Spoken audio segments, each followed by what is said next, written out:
Hey guys, welcome back to another Game Changers video on the Game Changers channel. I'm just kidding.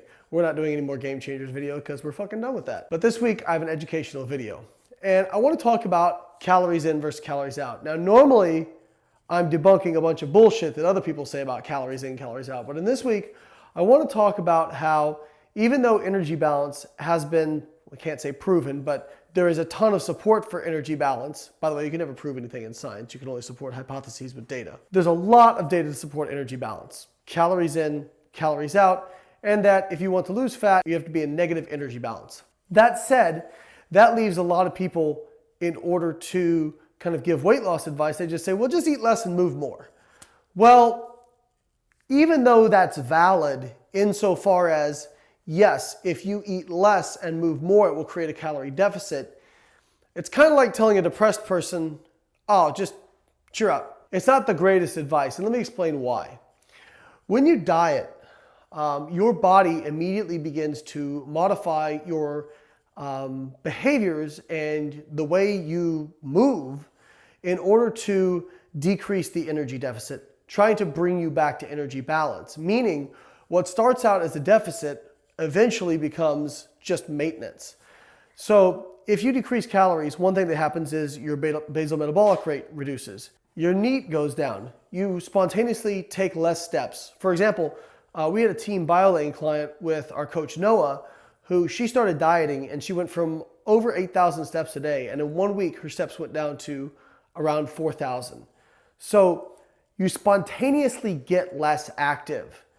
And so calories in and calories out are not isolated variables. They affect each other. One of the other things that happens too is you get more efficient at the exercise you do. I hear people say, well, I burn so many calories on a treadmill.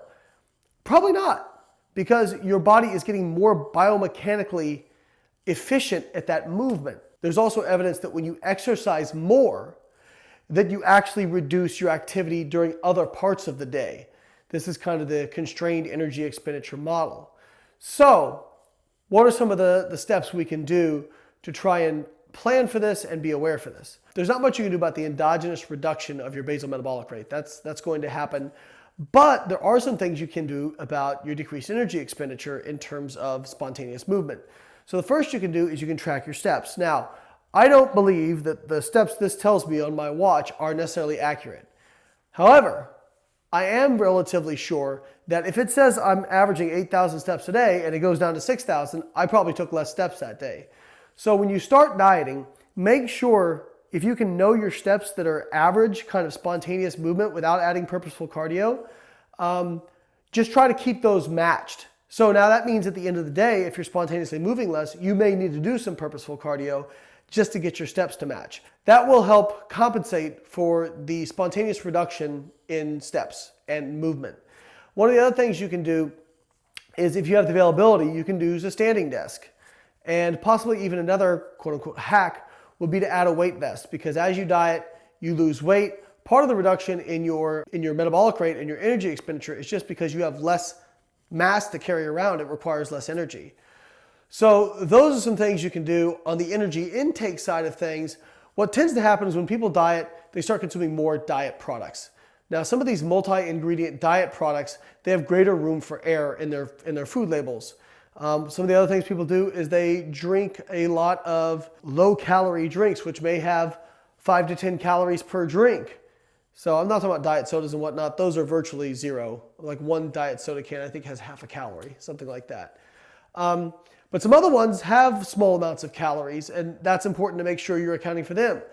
People chew gum and don't count that. If you chew a full pack of gum, which I know a lot of people who do this, that's like 20 grams of carbohydrate a day. That's another 80 calories that you're not accounting for. All these things start to add up. My advice is, if you feel like you're on low calories and you are not seeing progress, one, make sure you're tracking correctly. So weigh out your food, weigh out everything that goes in your mouth, and if you have, try to go down to like minimally processed whole food ingredients. Not because processing is inherently lipogenic or anything like that, but simply because there's less room for error with the foods that you're consuming. And finally, really try to be diligent about not taking little bites of food, little like nibbles and this sort of thing. That stuff adds up over time. In fact, there was a study that showed that the snacks that people consume when dieting that they don't account for can be up to 300 to 400 calories per day. So what happens is people tend to nibble on this stuff and then they forget they ate it. So try to limit that. Hopefully these tips are helpful for you guys. If you liked the video, make sure you like the video, click the button for subscribe, and make sure you check out some of our high quality educational books. Catch you next time. Hey guys, thanks for watching my video. If you like these videos, please click the links in the description to check out some of my educational books where you can learn more about fat loss and contest prep.